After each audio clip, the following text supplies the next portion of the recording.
This is the Bates Bobcast, our weekly podcast where we take a look at the week that was in Bates athletics. My name is Aaron Morse, and each week this spring we are honoring the seniors of a Bates team that did not get to finish its season due to the COVID-19 pandemic. This week, we salute the Bates rowing dynasty, a group that combined for 6 NESCAC titles and 3 national championships in 3 seasons. That's coming up on the Bates Bobcast.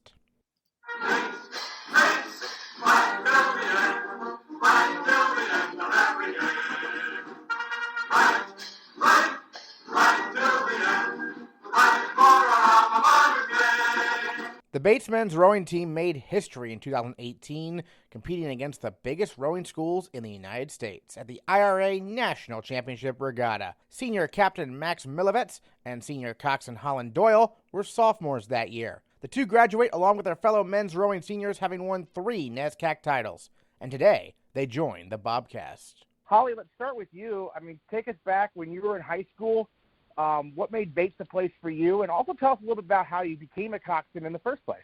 Absolutely. So I actually started rowing my freshman year of high school, and I rowed for 2 years. But given my size, I quickly learned that coxing would be probably a little bit of a better option for me. So I switched to being a coxswain for my junior and senior years of high school.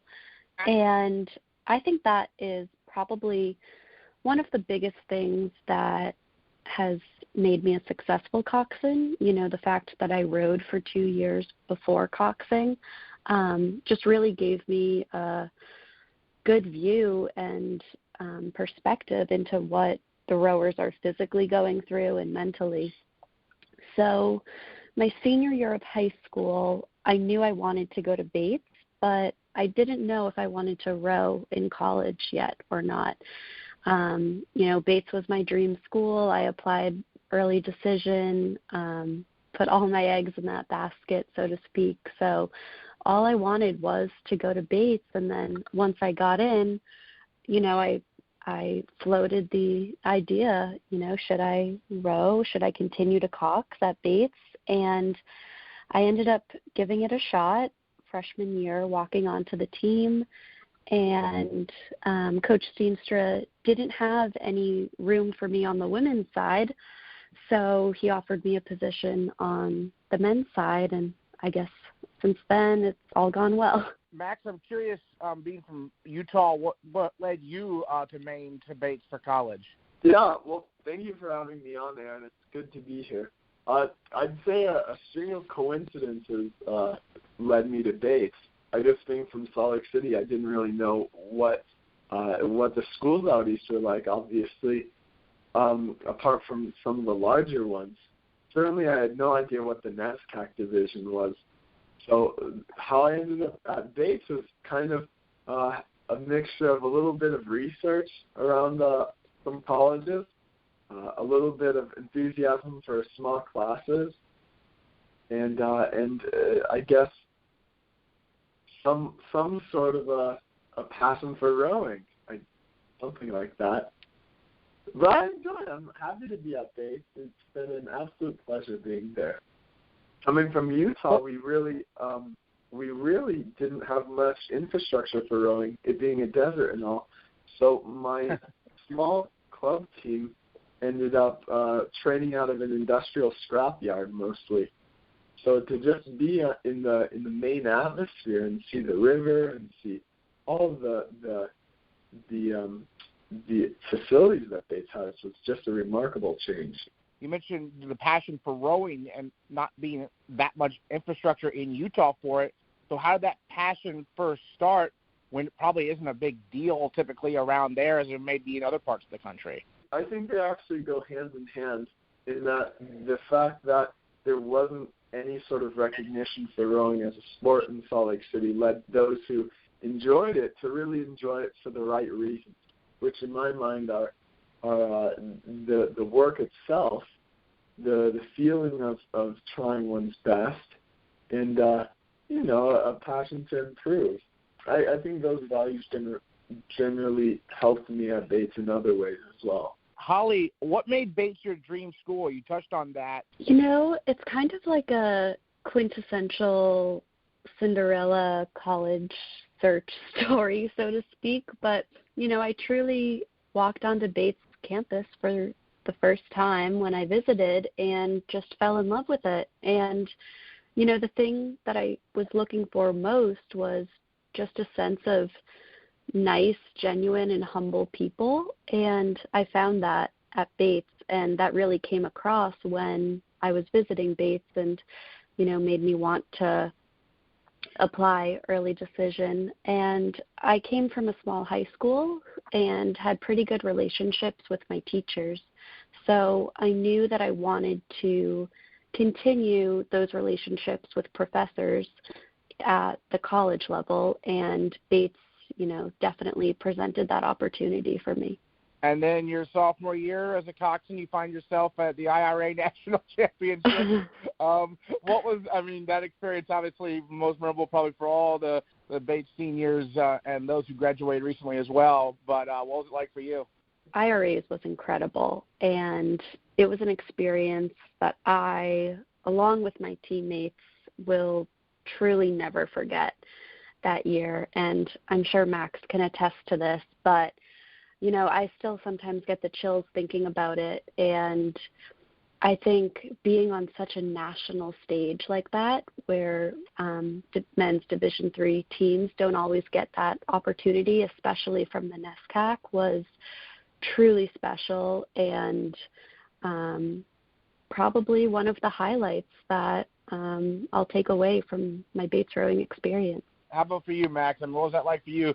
First of all, being a member of the first varsity 8 as an underclassman, and then on top of that, having the best season in men's rowing history there, sophomore year. Yeah, it was quite remarkable. Just as Holly said, I too often reflect on my time in that boat, and I think that I personally probably had no business being at that regatta. Like the type of people that we see, the type of athletes that succeed in those regattas are just absolute specimens. Like half of them are now on their Olympic teams in their respective countries. So the fact that we at Bates could create an opportunity to compete against them out of basically sheer force of will is pretty special. I remember a lot of mornings that the entire varsity boat would get up and come and row together in the middle of winter in the Merrill Gymnasium. And the uniqueness of that organic growth together is pretty remarkable. Holly, I always wanted to ask about that 2B race the first day. I think it was very foggy, right, if I recall, or foggier than you normally would be during a race, and you outraced Stanford and a couple others. Take us through that from the Coxswain perspective. Well, first of all, I think beating Stanford was incredible and something that we never even expected. We showed up at IRAs thinking, all right, let's see how far we can go, let's see what we can do here kind of thing. We didn't really have any set expectations going into it. So then being on the starting line next to UW and Stanford and all of these massive schools, and like Max said, the athletes are true specimens, was just insane, and it was pretty intimidating for all of us, I think. But that first race was pretty unique because I had completely lost my voice during the IRA championship. Yeah, and I was later diagnosed with vocal nodes. So I had completely lost my voice and was extremely nervous that I wouldn't be able to support my guys as much as possible, given that I barely had a voice. But what happened was I wouldn't talk all day and then save it all for the race, and it kind of sounded like a pipsqueak squeal coming out of my microphone, but it definitely threw off the other boats around us.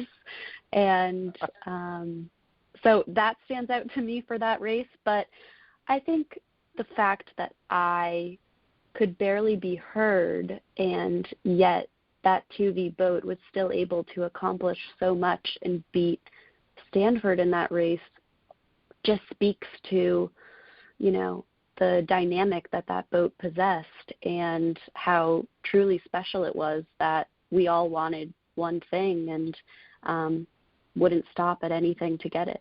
That's interesting. I mean, obviously, as a coxswain, losing your voice is a worst nightmare.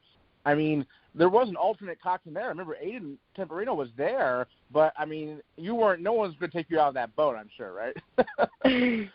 Yeah, and no one wanted me out of the boat. I didn't want to be out of the boat. Aiden is an excellent coxswain, and so he would have been ready to step in at any point possible, but we made do with what we could to keep me in the boat, and I'm really thankful for my boat that year, being willing to adapt and work with me at that time along with the coaches.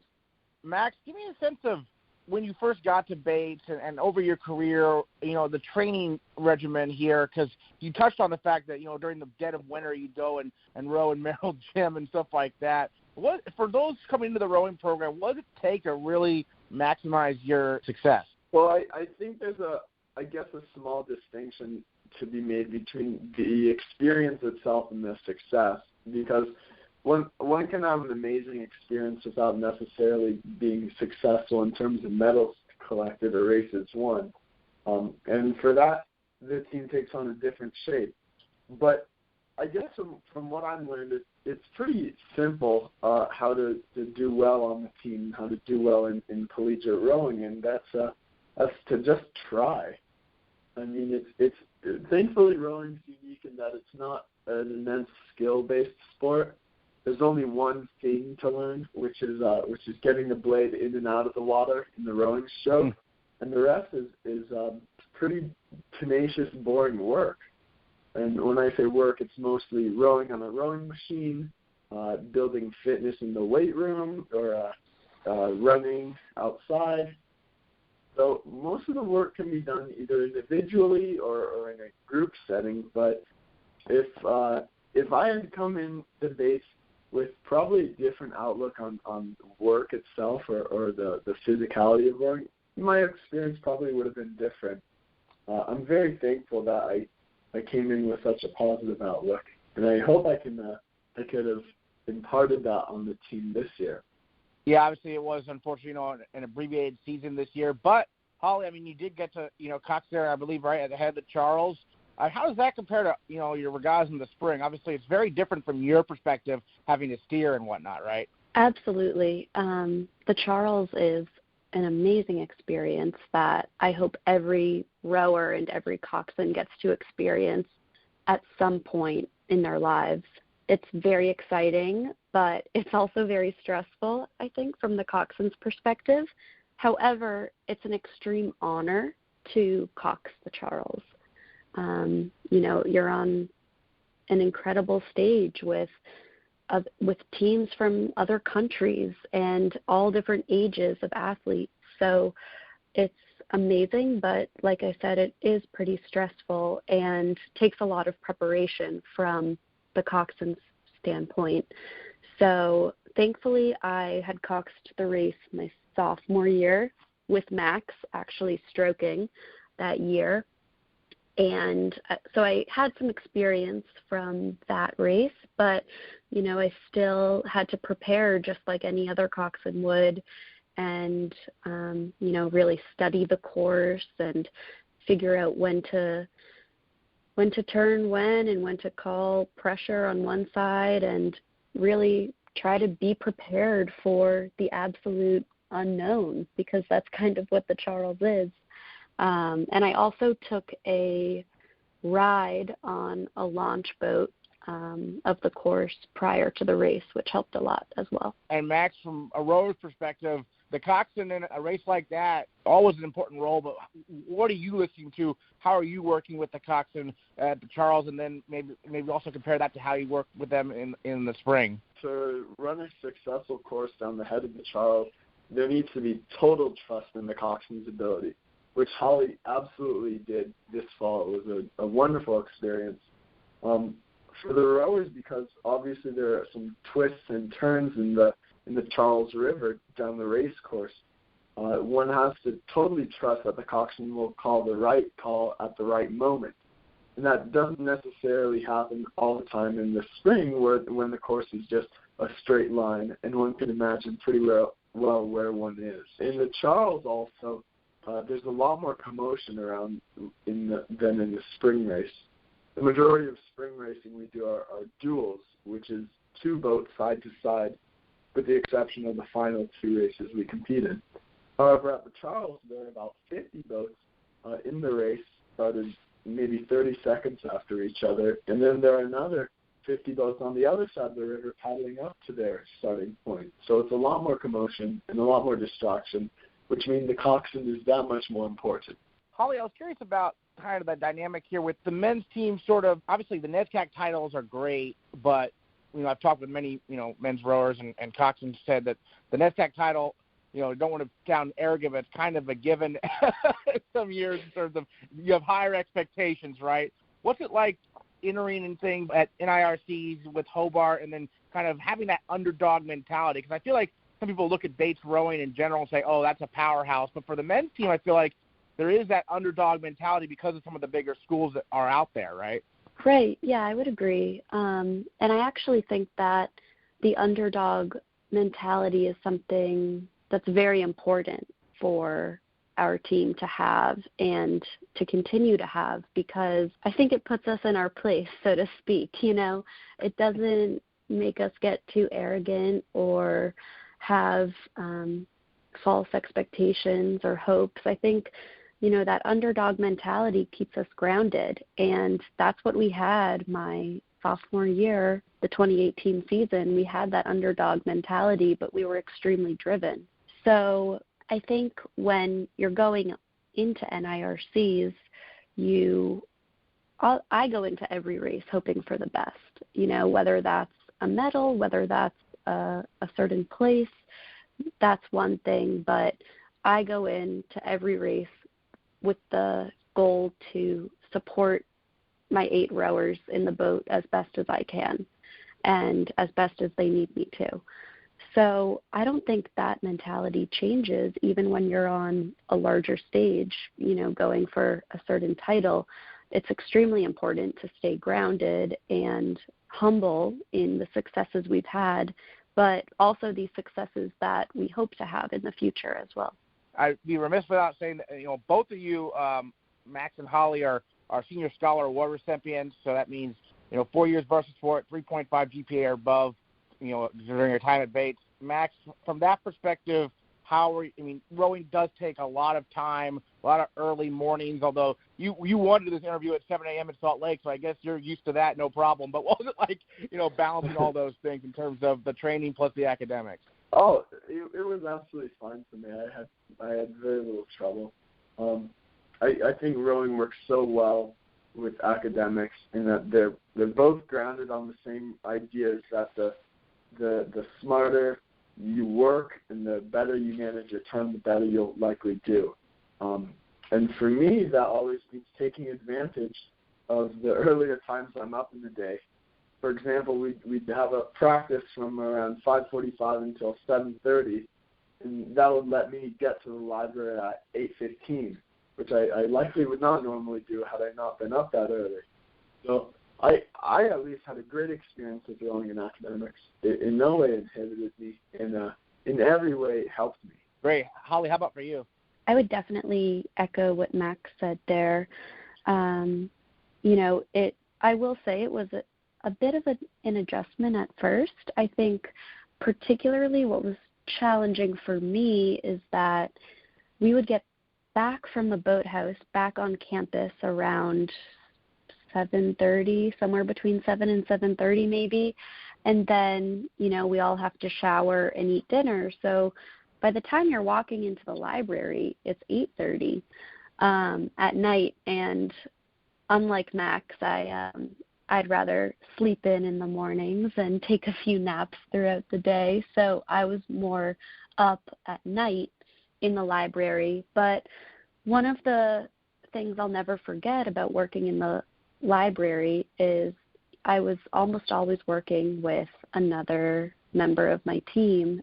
There was one point my sophomore year, I was working in the library with a past teammate, Jack Reed, and, we had this routine where we would go to this certain spot in the library and, get our work done, and then at 1 a.m. the lights flicked off, and I was like, what's that? And he was like, oh, this is when it closes. So I think that just kind of speaks to how much my teammates pushed me to continue to strive for a strong academic performance.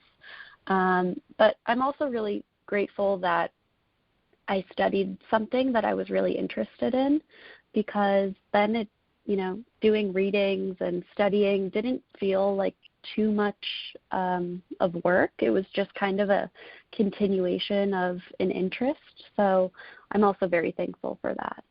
Awesome. Well, Max, any final thoughts you wanted to share about your time on the men's rowing team that you haven't gotten to talk about yet? I guess one of the big lessons I've learned, and one that I will take with me beyond my rowing career, is just the importance of creating opportunities for oneself. And that's not to say that one should hope for all the doors to open, but rather with carefully thought out work and carefully thought out planning, one can create some opportunities for oneself.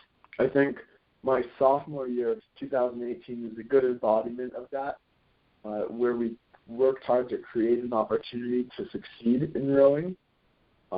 And I think that if the younger kids in the team can learn about that, then hopefully they will also find success. Great. Holly, how about for you? Any final thoughts? Sure. I think what I've learned over the 4 years of rowing at Bates, but really just the sport in general, is, the point of rowing and how to be successful in rowing, from my perspective as a coxswain, is a desire to move your boat fast and quickly, not just for yourself, but for your team and each of your boat mates. The minute one of 8 rowers in the boat wants something for themselves rather than for the collective, that's when it begins to fall apart. And a moment that kind of sticks out to me about this lesson is that in 2018, during the grand finals of the NIRC regatta, when I was in the 2V, we were about level with Hobart at this point, and I had the feeling that we could take them in this race. And my call that started our move on Hobart was simple yet meaningful at the same time. I said, go now for every Bates rower that came before you. And ultimately, that was the big call that gave us our surge to get up to Hobart's 5 seat. And, from there we just took it. But from that race in particular, and from what I've learned over the 4 years, it's, a true desire to work hard for others and not just for yourself. And I think that's what I'll take away from rowing in general, but especially Bates rowing. Oh, I love that call. That's like I have a Hollywood script almost, right? I mean, did you have that in mind beforehand? If you saw an opportunity like that, yeah. Yeah, so every night before I would go to bed, sometimes I would think of different calls to say, at different races throughout the year, and I keep a list in the notes section of my phone. Whenever something comes up, I just jot it down. Well, Holly Doyle, Max Milavetz, thank you so much for joining us on the Bobcast. Congrats on great careers at Bates. We really appreciate it and wish you success in the future here. Thanks so much. Thank you, Aaron. Thank you very much. The women's rowing team is simply the best in NCAA Division III. The Bobcats have won 4 of the last 5 national championships, including 3 in a row for this year's senior class. Captains Maya Seshan, Hannah Fitz, and Grace Murnaghan look back on careers that saw Bates rowing stay at the top of the nation every season. Maya, we'll start with you. I remember first talking with you, you mentioned how growing up you kind of grew up in a big rowing area. A lot of people went D1. You ended up going D3 as a Coxswain. Looking back on it now, what's that experience been like, at Bates, obviously, 3 national titles later? I definitely went I live in an area in Connecticut where rowing is really big. I actually only started rowing seriously my junior year of high school, so a little bit later than most people.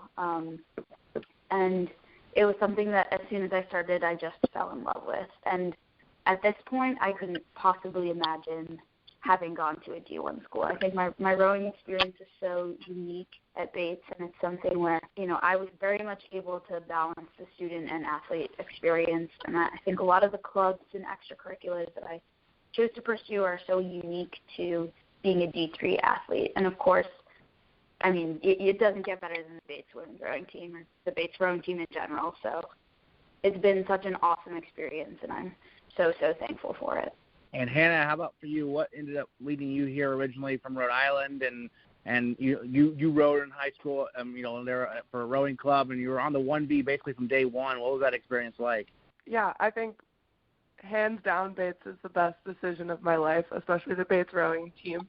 I couldn't have chosen a better place and been luckier to be surrounded by a stronger or more supportive group of women and men on this team. I kind of found out about Bates because another woman from my club at home at Narragansett Boat Club had rowed there, Laura Rand. I'm sure you remember her.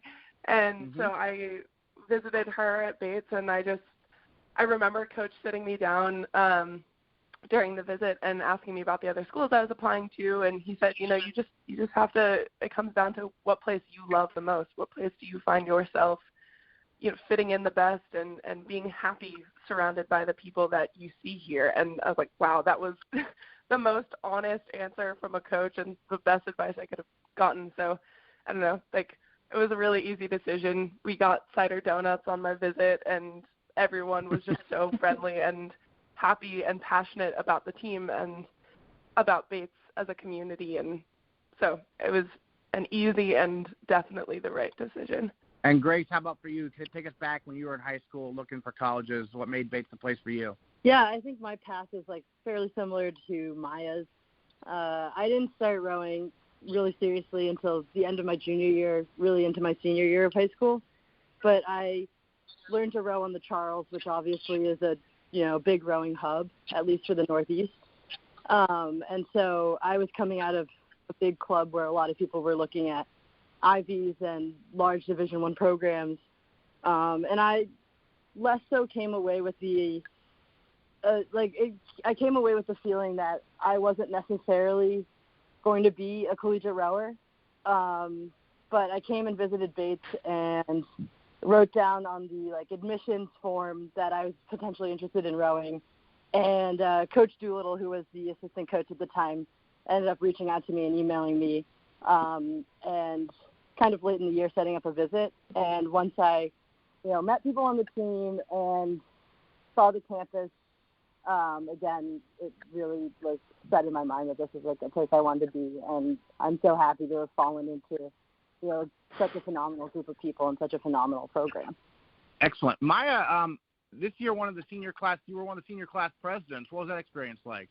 It's definitely an interesting one for sure. I think many of us can agree that planning senior week is a really exciting and really engaging process, and it was something that I'm very thankful and very grateful for being elected or selected to do, rather. And I think having this pandemic kind of change how we approach our senior year, and especially these last few months of our senior year has been something that will definitely stick with me for the rest of my life. And I think in addition to just kind of experiencing it for myself, I've been really trying to go through the process of making things easier for my classmates, of trying to help organize events that, still touch on the same spirit of what we would do if we were back at Bates. So it's been a really great process, and getting to work with a lot of administrators and getting to work with a lot of Bates faculty and staff has been, such as yourself, has been incredible and amazing.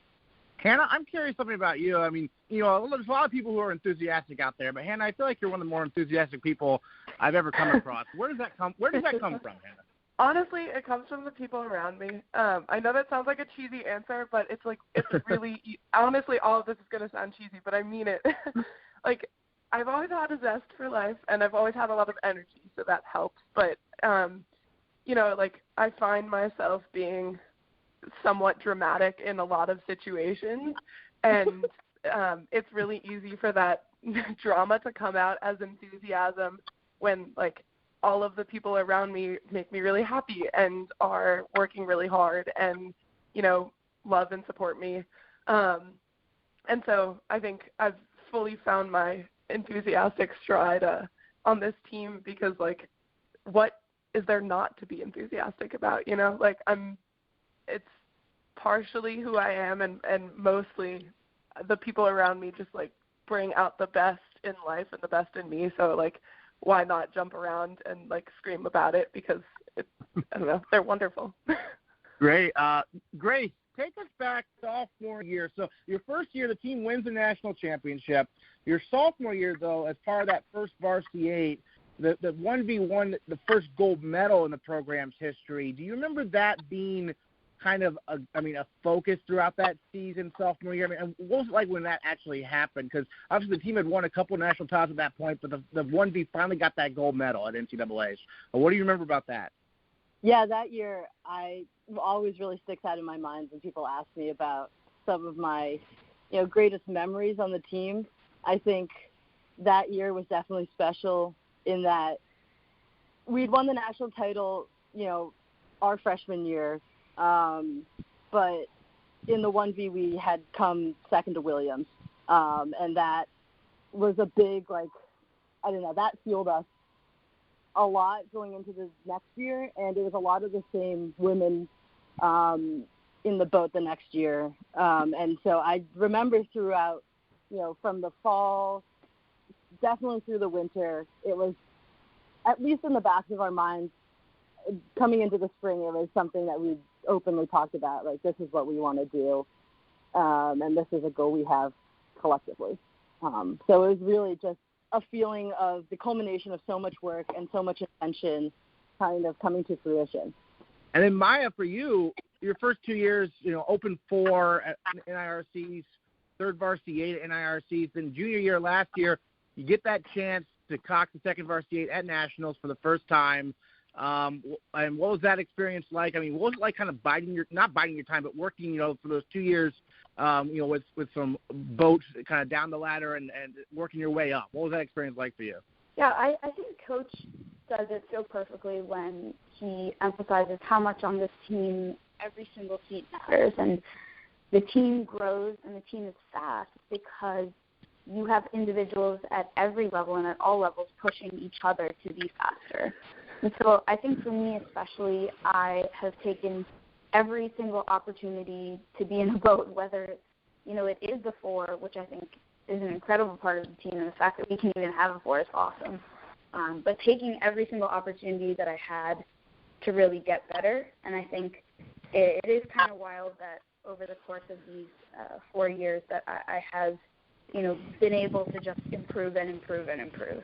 And I think that's something that is so unique to this team and so unique to the way that we function, in the sense that our coaches push us to be better, and it's not really climbing through other people, it's helping each other to get better and becoming more aware of what you kind of need to do to help each other succeed, which I think is just really incredible and really special to our team. So it's been definitely a tough process at times, something that I think has been, not super easy, but every time I race, regardless of what boat you're in, you're still racing as a Bates Bobcat, and you're still racing under this team, and you're getting better. And this boat doesn't really, mean as much as the experience does, I think, to me. And it was obviously absolutely incredible to be in the 2V.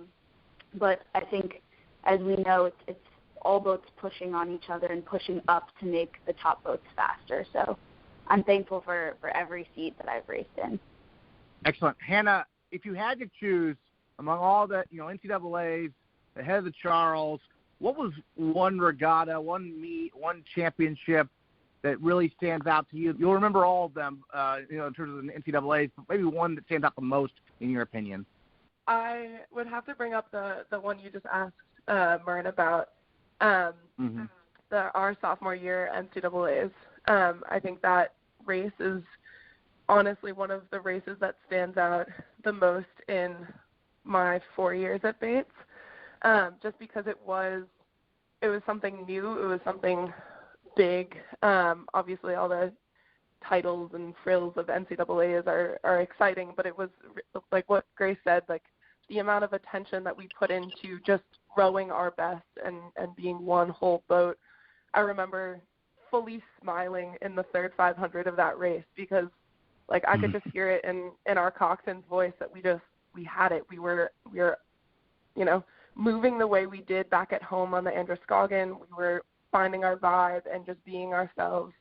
And it just felt like the race where a lot of things did culminate, but it was really just our best performance of us, like doing what we do best, which is rowing together. And that's why it felt so special. Grace, being one of the team captains, what has that experience been like working with Hannah and Maya? They're incredible people to work with. I mean, being a captain was very, very rewarding. I think, I've gotten so much out of this team and the people and so much support. And so being able to give back in that way was really awesome. But I really couldn't ask for better, co-captains in Hannah and Maya. And then also on the men's side, Kevin and Max, working with them was also great. But, living with Hannah, like being able to come home and just, either, talk about the team or completely leave it in the past and, play a game or whatever. And then, having Maya, who is always, she's the greatest, she's the greatest to talk to. I don't know how to say just how grateful I am for them, because I really would not have made it through this year without them. Well, yeah, Maya, what's that like that from your perspective? I mean, as a coxswain, you want to, build good relationships with the rowers. What's that experience been like, through the years and working with different boats, as we touched on earlier? Yeah, absolutely. I think, again, Hannah's mentioned this, Grace has mentioned this, but this team is very much a family, and it is made up of extremely exceptional and extremely strong women and men, and I think that being able to approach pretty much everything you do as, these are people that you really love and you respect and you admire, and you're pushing them to be better. And I think that's the perspective that I've tried to kind of approach everything that I'm doing with. And I mean, just outside of being a coxswain, I'm generally a chatty person, so having conversations is something I really enjoy, and I think talking to people is such a critical piece of being a coxswain and being able to connect with them outside of the boat and off the water, in addition to being able to channel whatever that connection is into helping them go faster or encouraging them to go faster when it counts. And so that's something that I think I will really never forget. It's the kind of connection you build with people, and I think one of the things that I will always remember is, you sit in a particular seat as a coxswain that you're kind of always there, and you're all kind of always staring at your stroke seat's eyes, and you develop like this almost nonverbal communication method, and I think that's something that just goes to show what kind of connection rowing builds and what kind of connection this sport develops in people. So it's been really, really awesome. Yeah. Hannah, Maya touched on this, but I mean, if you combine the women's roster and the men's roster, this is probably by far the biggest women's roster, even probably the women alone among most sports here at Bates. What's that like to have so many teammates? Because the women and men really you're competing at same location until the very end of the year, right? Yeah. No, we're very much one whole team, the women and the men together, and it's incredible. I mean, imagine having 90 of the like what Maya said, just incredible, exceptional people be following, or kind of gathering together every single day either in the erg room or at the boathouse, and it's wild. I mean, it's been really beautiful to see this team grow over our 4 years. Although it was pretty big when we got here, it certainly has gotten a lot bigger with some really strong underclassmen, and I think that's just so exciting to see where it's going to go in the future. I mean, we're going to need more space, but that's like the best part of it. Like this fall, we got to have, like, you guys are going to have to help me remember how many eights we had across. I think it was 5 or 6 8. I think it was 6 eights across at one point in the fall. Yeah. And of course, on top of that, we still have more rowers. We're having, fours and doubles and singles sometimes go out in those same days just because we don't, you can't put more than 6 eights across at one time. But, I mean, going to practice and with 90 family members is pretty exciting. And just seeing everyone out on the water, like, working their hardest, it blows my mind that the coaches and the team are able to kind of rally 90 college students and get us all to do vaguely the same thing over and over and over again every single day. And so it's just been really beautiful to be a part of that. And, our area and commons where the rowers like to sit, obviously the rowers sit all over commons, but we do have a little corner where we sometimes collect ourselves. And, that corner is just growing and growing. And I think it's only a wonderful thing.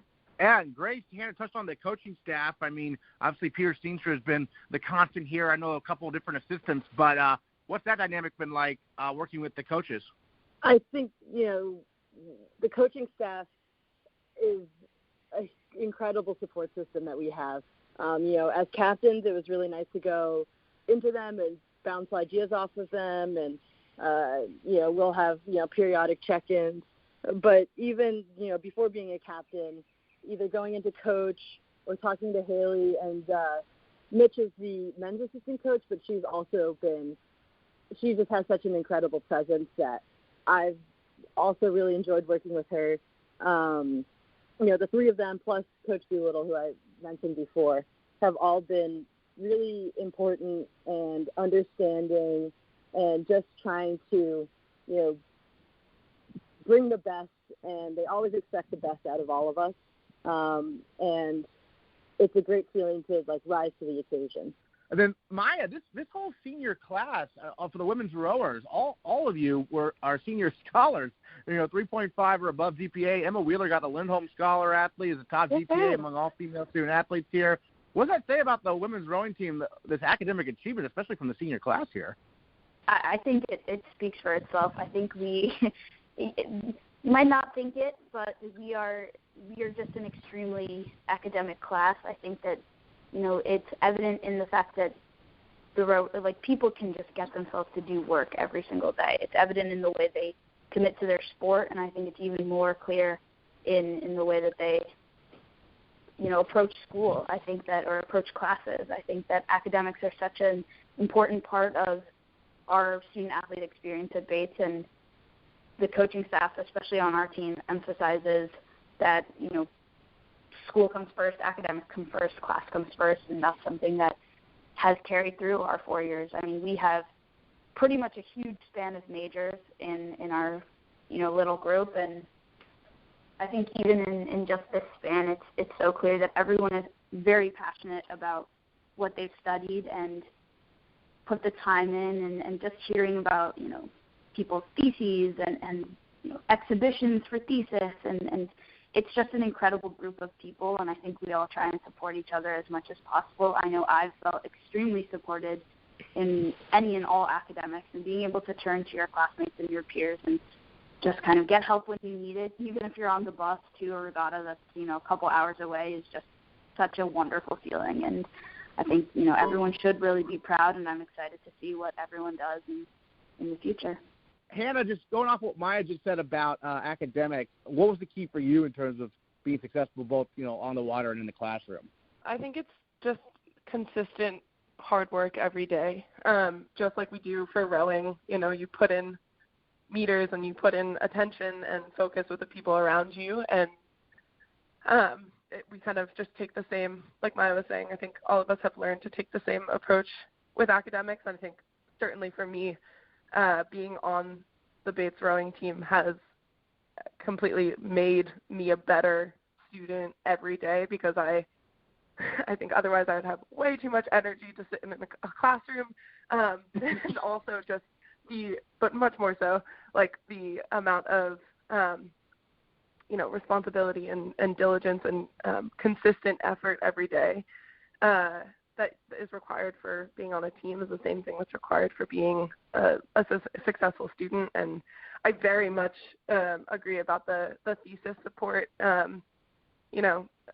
Mern mentioned earlier that we got to live together this year along with Grace Smith, who's another senior and on the team, and the three of them were especially, all of them were especially supportive when we had late nights in our common room, or late nights in the library, or wherever they may be. We're always kind of cheering each other on and attending each other's thesis defenses or exhibitions, like Maya said, and so I think partially it's just the amount of work that we've learned to put in on the water is very similar to the work that we put in the classroom, and then also just same as being on the team, supporting each other academically has been really helpful. Liz Johnson is another senior, and she's also a physics major, and she has been an incredible support system for my physics major at Bates, because she's kind of she's been in a lot of my classes throughout the way, and she's just so bright and kind and helpful. And I think that's also something that's been really special about the academic experience at Bates, is very similar to being on the team. It's a collaborative environment. I think especially in the physics department, I found that people are always trying to build each other up and not stop each other from succeeding. It's not about the competition. It's about learning together and making sure everyone crosses the finish line at the same time. So I'm really grateful for this incredibly smart and hardworking class of senior women and men, and I certainly would not have been able to do any of my schoolwork without their support. Grace, this is kind of a silly question, but what is it like having so many Graces on the team? I mean, our last names being used, our nicknames being used. What's going on there? I mean, there's so many Graces. It's a great cohort to be a part of. Like I couldn't ask for another group of people to share a name with. At one point, there were 5 of us on the team. I mean, Coach likes nicknames and goes by last name. So you have Jerko for Grace Jerkovich. Grace Smith is G. Grace Purinton's GP. I'm Mern. Grace Bake is sometimes just Grace Bake. Yeah. But we've got, it's fun. I think sadly the Hannahs might outnumber us next year. And but it's been awesome having so many Graces, and we'll take pictures together, and it's a great group of people. Awesome. Well, Maya, let's start with you in terms of any final thoughts you wanted to share about your time on the women's rowing team that we haven't gotten to talk about yet. I would say I'm so extremely grateful for this experience. I'm so thankful for, obviously, my 2 co-captains who have really been just the best support system and the most amazing people this past year and throughout these 4 years. And obviously I can't say enough good things about the rest of our class. I mean, you have such a tight-knit group of people who truly support each other unconditionally, and I'm so, so thankful for them. They have made me a better captain, a better person, a better student these past 4 years, and I'm so, so thankful for that. I'm excited to keep in touch with all of them and to go on and do some really cool things. And, I'm so thankful for our coaches who have been the absolute best and have pushed us to be better in those very same ways. So it's really just been, to put it simply, it's been one of the best experiences of my life, if not the best experience of my life, and I couldn't imagine it any other way. And then Hannah, how about for you? Yeah, so I think first I just want to say one thing I'm going to miss is just practice. I think when you ask me about, like, the regattas that stand out, Obviously, there are a bunch that do really stand out, but we never really focus on the wins. Or I honestly don't remember the regattas as well as I remember practices and just, rowing into the dock at a 16 with Maya this fall, looking into my eyes and just being make this count and, take it all in, which made me cry, of course, because it's just so beautiful to be out on the water and be rowing together and being a part of something that's so clearly bigger than I am. So I think for all current and future Bates rowers, enjoy practice, even when it gets really hard. And then, of course, like Maya said, I'm really grateful to be a part of this senior class. Grace Smith, Grace Barrington, and Wheels, and Myrn, and Maya, and Liz have all been my role models on this team and in life since I met them 4 years ago. And we're an extremely strong group of women, and especially working with Grace and Maya this year as captains, they have kept me sane and on my feet, and they have given me endless amounts of support and hugs and love, and really inspire me and lead with such poise and grace every day. So, and of course, the coaches are the best adult role models in my life, and have really acted almost like the parents of this family these 4 years, and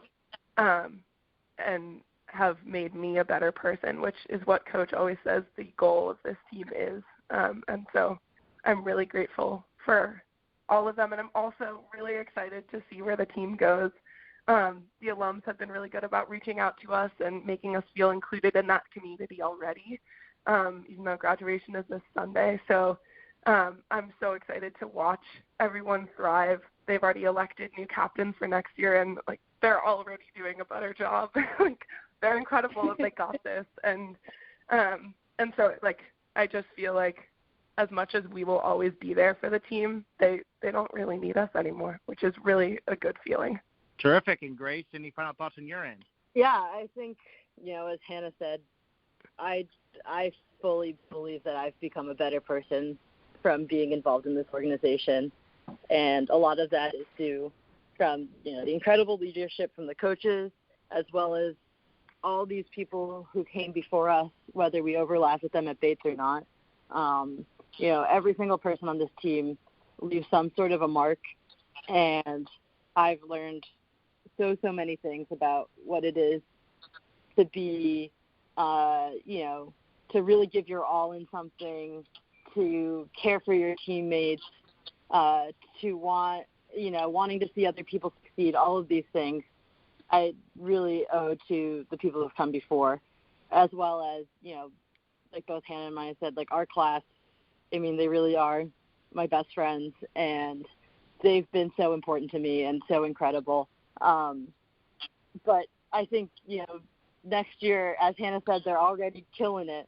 So I'm really excited to watch, and I will definitely be cheering either through a computer screen or on the banks, however I can. Awesome. Well, the senior class, 3 NCAA championships, 3 Head of Charles titles. What an accomplishment. Grace Murnaghan, Hannah Fitz, Maya Seshan. Thank you so much for joining us here on the Bobcast, looking back on your Bates careers. Really appreciate it. Thank you, Aaron. Thank you, Aaron. Head coach Peter Steenstra salutes all the Bates rowing seniors who have emerged every season as champions. Senior salute to the rowing seniors here on the Bobcast this week. Happy to have Peter Steenstra, the head coach of the rowing program, on the phone with us to talk about the women's and men's rowing seniors. We'll start with the women, Peter, kind of in alphabetical order in terms of the seniors. We start with, as I told her on the Bobcast this week, one of the most enthusiastic people I've ever come across, Hannah Fitz out of Pawtucket, Rhode Island, first varsity 8 from day one. Coach, tell us about what made Hannah Fitz such an impact performer right away for the Bobcats. Where to begin? Obviously, physically, she's a pretty impressive athlete. Just a strong person, strong build, the automatic things that you're looking for any athlete for that matter. But her attitude, her personality is just just huge. She's just such a big personality in the room. It's impossible for her to hide in a room. You could have 200 people in there, and she will stand out. There's no way that she can be a wallflower or whatever the old expression might be. When she's in the room, everyone knows it. She is bursting with positive energy.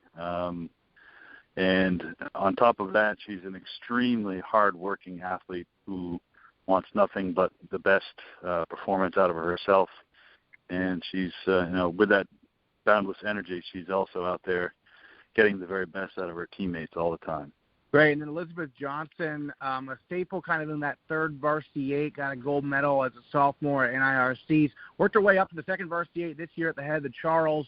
What did you see about Elizabeth Johnson in terms of her development as a rower these 4 seasons here? Oh, determination. I mean, a number of times she was in the office and sort of having that conversation about, what's the point of this? Why am I still doing this? And, you get to have these great conversations because she's an intelligent person who's seeing through to the next phase of things. And she's like, am I here? Am I serving a purpose? Am I wasting my time? Am I wasting the team's time? Am I in the way? And all, which of course she's not. She's similar to Fitz. She has a big personality, and she's someone that everyone in the boathouse is looking forward to seeing on a daily basis. She works hard. It's unfortunate that she's not really blessed with the 6 foot and the length and all that you need in our sport, but you really can't compare it to the heart and the determination that she brings to the boathouse. Grace Murnaghan, one of your captains, talk about sacrificing for the team. Her first 2 years, she's part of the first varsity 8, wins a gold medal in NCAAs as a sophomore, and then this program, so talented, she ends up actually rowing in the 2V the last couple seasons, including this year at the head of the Charles. What can you say about what she brought to the table as one of your leaders, even when maybe she lost her spot in the 1V, but still you obviously had a huge role with that second varsity 8? Yeah, well, that's one of those things where sometimes you fall prey to your own the things that you're bringing to the team, because one of the things that she brought to the team was the availability or the inclusiveness that the team is sort of known for. So she's helping to bring in those athletes that kind of replaced her in the boat a little bit. She went abroad and wasn't able to get a whole lot of training done when she was abroad, which is a pretty normal thing for everybody who goes. And when she came back, she realized that many of those who were either remained or who were younger had grown up around her a little bit. So she found herself a little bit behind the 8 ball, and so she was on her way back. She was working her way back, and then this, the end of the spring season happened. So she was very much a contender for that varsity 8. I can assure you that. And then Grace Purinton, someone who rowed in the Open Fours for you at NIRCs, including getting a gold medal her sophomore year. I think everyone got a gold medal sophomore year who rowed at NIRCs, including that Open Four. But what can you say about what Grace provided over 4 seasons? She's just one of those people that you really look forward to seeing at the boathouse. Similar to Liz Johnson, she kind of got to a point where she's like, all right, I get it. I know my place around here, sort of thing. But she also never stopped working hard. She never stopped encouraging the people around her. And when you get to the point that you're a senior and you find yourself still kind of in the 3V, 4V sort of range, you get to have that conversation with the coach, which is, all right, if you're going to be here, you're going to be, you're kind of like a positive influence. You're a captain for the bottom end of the squad. You're a captain for all the first and second year folks that are coming in the door and they're new to the program. So you have to be someone who's accessible to all of them and someone that they're willing to talk to, because you're going to be in their boat. And I think it's safe to say that she embraced that. She's definitely a leader of the program, and it's important to know that you can lead from the lower boats, and that's part of the reason for the success of this program. One of your captains, Maya Seshan, talk about working her way up as a sophomore, got a gold medal in the 3V as a coxswain, then as a junior, obviously last year, second varsity 8 gold medal in NCAAs, and this year ahead of Charles, first varsity 8 gold medal there. Maya Seshan stuck with it as well and was going to be the 1v Coxswain, it looks like, this spring. Unfortunately, obviously, the season got cut short. But she got that experience and won at the Charles. That must gotta feel pretty good for her, right? Oh, yeah, it should. Because part of the thing that doesn't show up on her stats sheet is her very first day of practice. And side note, she's going to be mad that I'm telling the story, but first day of practice, her freshman fall, she was bringing the boat back to the dock, and she broke the bow off the dock. So she has literally been, climbed from the very bottom of our program to the very top of our program, and earned it every single step of the way. As unfortunate as it is to not end on with a spring season and being the 1V and going into NCAAs and all that, the fact that she does get to sort of conclude her collegiate rowing career with a gold medal performance at the head of the Charles is not a bad way to end. And she has definitely put all the effort in from, climbing the ladder from the bottom all the way to the top. So she's a great success story around here. And Grace Smith, interesting, her first year, she was on the Nordic skiing team. And then she joined the rowing program and immediately went in the second varsity 8 as a sophomore, then first varsity 8 the last couple of years. So what was that like, having her join the team kind of after 1 year where she was playing a different sport here at Bates? Yeah, well, it was great. She's a very natural athlete, much more of a natural athlete than she gives herself credit for. But she got right into it. She's a real she's a student of sport. When she came in to meet in the office, she always immediately opened up the notebook and was ready to go. Quiet nature, quiet personality. But you put her into a racing situation and some little flame flickers in the middle of that heart and that gut someplace, and she starts to work real hard. I think for her growth here has been just in her sort of security of who she is and believing in what she is as an athlete. I think that her experience as a Nordic skier was probably good early on, and then it got to be a little bit frustrating. She kind of suffering from injuries and probably couldn't seem to make any great strides after that. But when she found rowing, it was an automatic bump up for her, and I think that she just really took it and ran, because she was a contender for the V16 right away and really had an impact in the program leading into this year.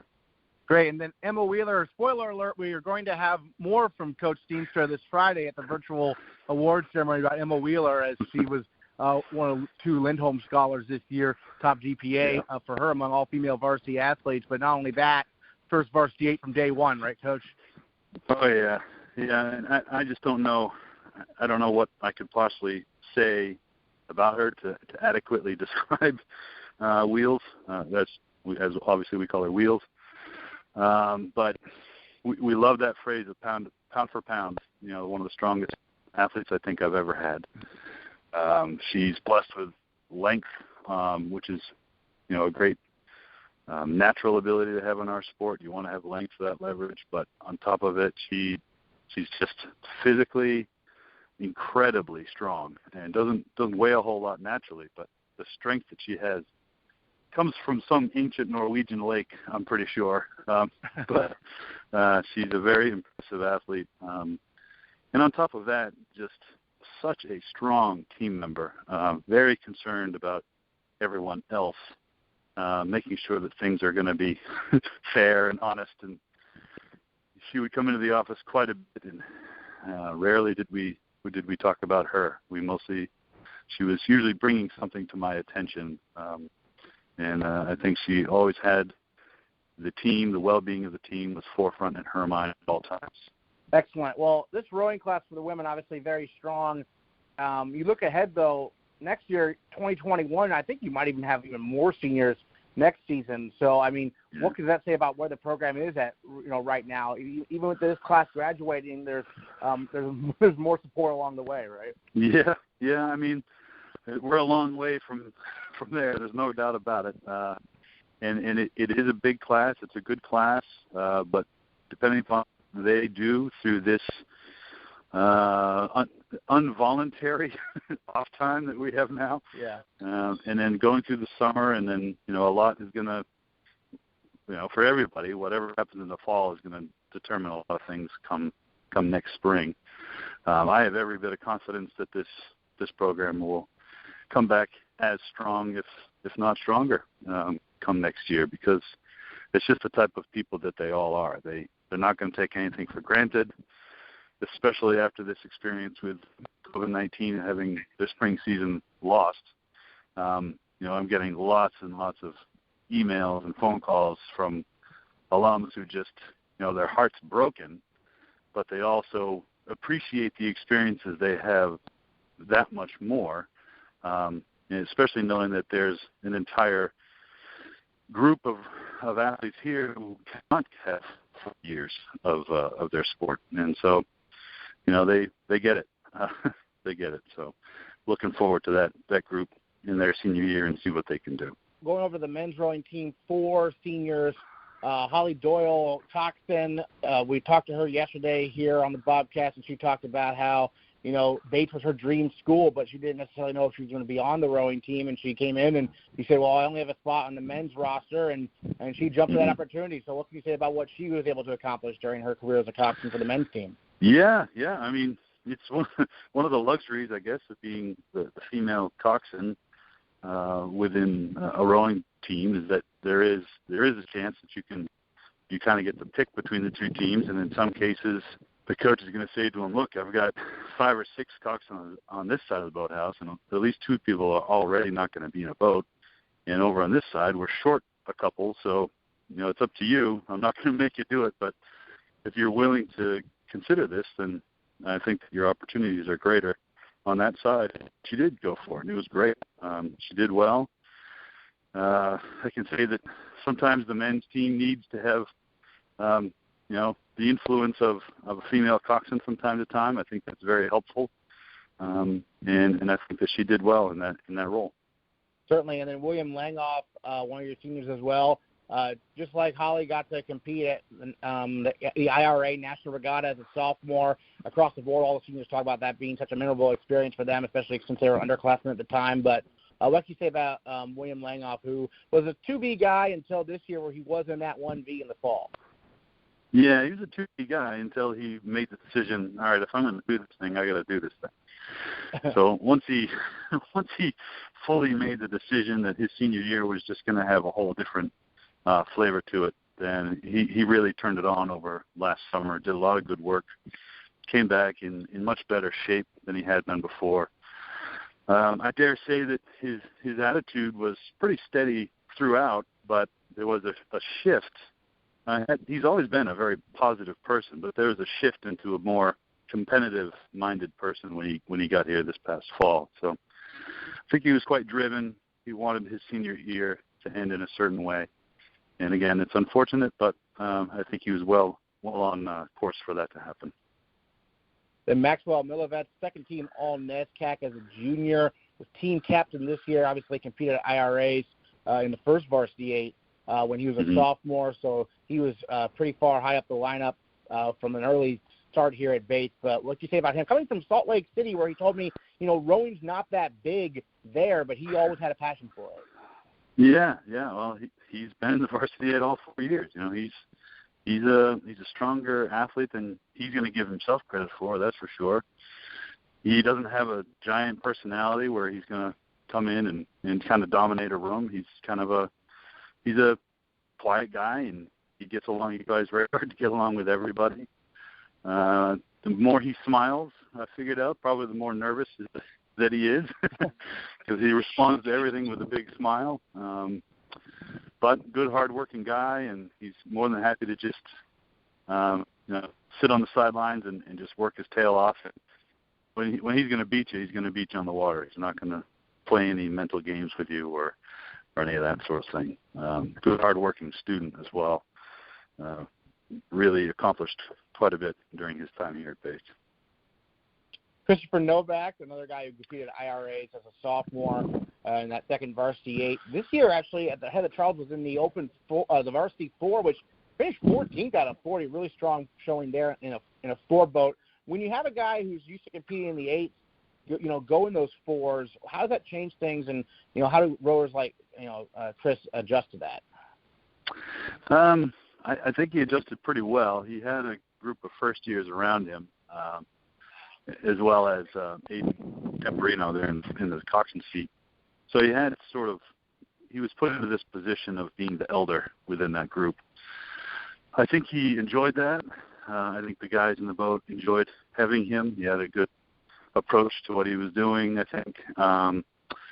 But giving him that sense of sort of, I don't want to call it authority, but certainly leadership. He was, I think for the first time in his time here at Bates, he found himself in a position of being a leader. And I think he liked it. I think he did pretty well with it. Awesome. Well, those are the seniors for the women's and men's rowing teams, respectively. As a whole, as a group, what will you miss most about, these 11 seniors here? Well, I'd love to say that every class is distinctly different, but I have to admit it's just another group of a wonderful group of people who have clearly grown in their time. They embraced the philosophy of the program. They are leaving us as better people, I believe, not without stumbles along the way or mistakes or whatnot, but that's exactly how that growth occurs. You got to screw up a couple times in order to make sure that the changes the positive changes are coming. I'm sad to leave them go, but mostly it's the manner in which they had to end their collegiate career is the part that is the most saddening for us, I think. And I feel for them. I wish there's some way that I could do something for them or make it up to them, but of course we all know that there's no way for that to happen. So they'll go off into the world. They will have that same impact wherever they go, and I think that their connection to Bates and Bates rowing is going to be all the stronger because they didn't really get to see it come to full fruition. Hopefully they'll stay connected because of that. Next time on the Bates Bobcast, we'll move into the summer months and take our first trip down memory lane by talking to some Bates greats. Find out who next time on the Bates Bobcast. Bates, right till the end of every game. Right